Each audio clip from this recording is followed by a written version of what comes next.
เป็นลูกไข่ม้วนไข่ม้วน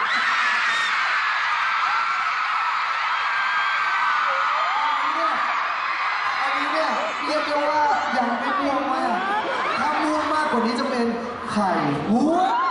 นไข่ม้วนม้วน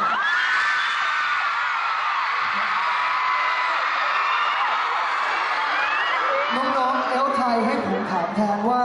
เมื่อไหร่จะเปลี่ยนรูปโปรไฟล์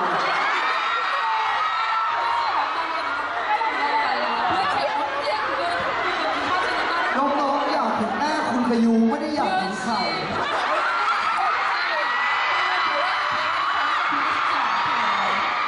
โคโทคาพงชูไข่ม้วนม้วน